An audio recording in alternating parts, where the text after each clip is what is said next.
संबंध स्थापित करता है जड़ के साथ।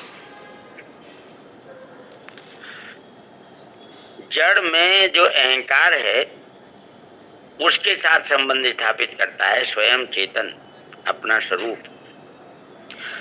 और इस संबंध के परिणाम से चिद्दड़ यंती नाम से अहम बन जाता है। मैं शरीर हूं, मैं हूं। मैं जो है ये जड़ है और हूं जो है ये चेतन है। तो ये जो संबंध है ये मैं और हूं इन दोनों के बीच में रहता है।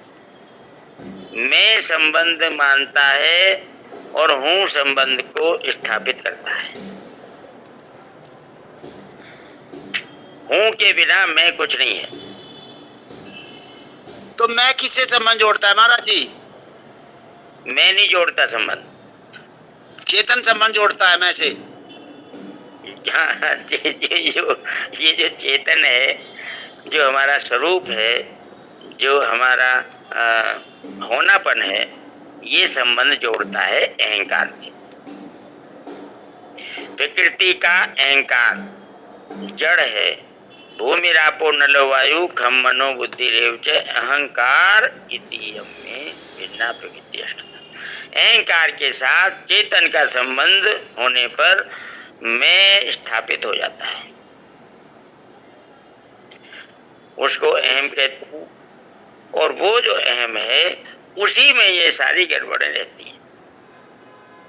जड़ अंश में सब कुछ रहता है गलत और चेतन अंश में सब कुछ रहता है सही। चेतन अंश कहता है भगवान की तरफ चलो, सत्संग करो। जड़ अंश कहता है संसार की तरफ चलो, भोग करो, मौज लो।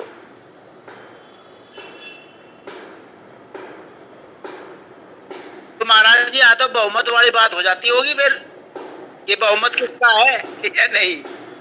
बहुमत तो मत कुछ नहीं है। देवी संपदा का है, आसुरी संपत्ति का? ना ना, देवी संपदा स्वयं में है, आसुरी संपदा अहम में है।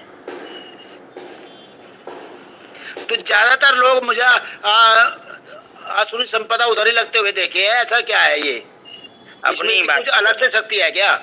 ज्यादातर लोगों की बात मत करो, बात अपनी करो। ठीक है महाराज जी, ठीक है।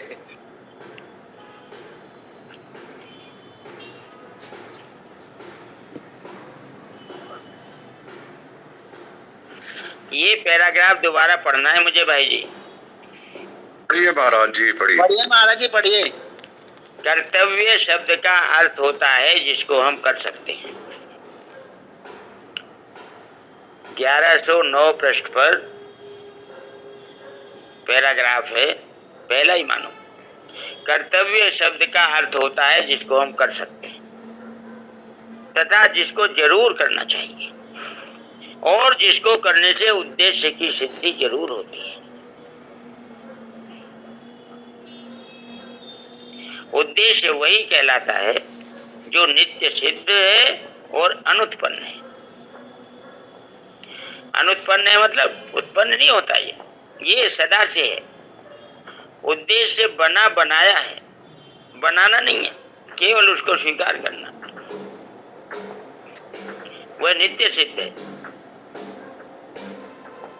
उसको सिद्ध भी नहीं करना है और उसको पैदा भी नहीं करना है।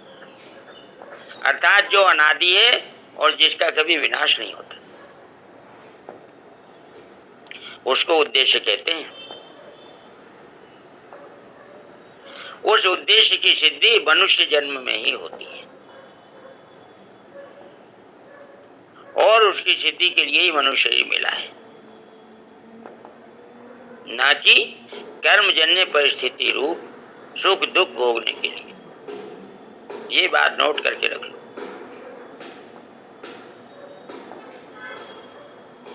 आचार्य जी, ये जो बहुत सुंदर लाइन पढ़ी आपने, उस उद्देश्य की सिद्धि, उद्देश्य तो परमात्मा प्राप्ति हुई ना? बिल्कुल। अच्छा, उद्देश्य की सिद्धि मनुष्य जन्म में ही होती है। हाँ। और उसकी सिद्धि के लिए ही मनुष्य शरीर मिला है जी, क्योंकि मनुष्य शरीर में विवेक है। हाँ।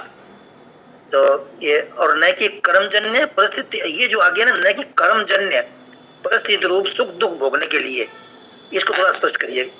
कर्मों से जो पैदा होते हैं सुख दुख, उनको भोगने के लिए मनुष्य जन्म नहीं मिला है। अच्छा, ये सुख दुख, ये तो पशु पक्षी आगे लिखा ना कि जो ये तो कर्मजन्य परिस्थिति वह होती है जो उत्पन्न और नष्ट होती हो। हाँ, वह परिस्थिति तो मनुष्य के अलावा पशु पक्षी कीट पतंग वृक्ष तथा आदि योनियों के प्राणियों को भी मिलती है, जहाँ कर्तव्य का कोई प्रश्न ही नहीं है, क्योंकि उनमें तो विवेक नहीं है। हाँ, और जहाँ उद्देश्य की पूर्ति का अधिकार भी नहीं है। वो क्या जाने कीट पतंग, वो तो अपना खाली जो पूर्व जन्म के संस्कार है वो भोगने के भोग हो गया, वो तो भोगने की योनियां है। इसीलिए हमको पशु पक्षियों जैसा जीवन नहीं बिताना चाहिए, मनुष्यों जैसा जीवन बिताना चाहिए। बहुत सुंदर, ये पैराग्राफ बहुत इंपॉर्टेंट है, आपने दोबारा पढ़ा, बहुत अच्छा लगा।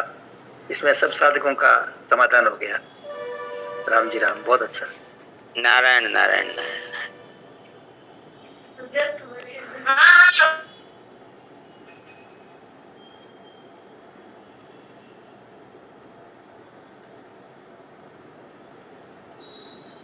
सुरेश भाई जी। अच्छा जी, वो ढूंढ रहा था अभी। फिर अगला श्लोक शुरू कर लो। और अमिता जी बाहर गए हुए, आए नहीं लगता। संबंध, इसी अध्याय के 4थे श्लोक में भगवान ने 3 प्रकार के त्याग की बात की।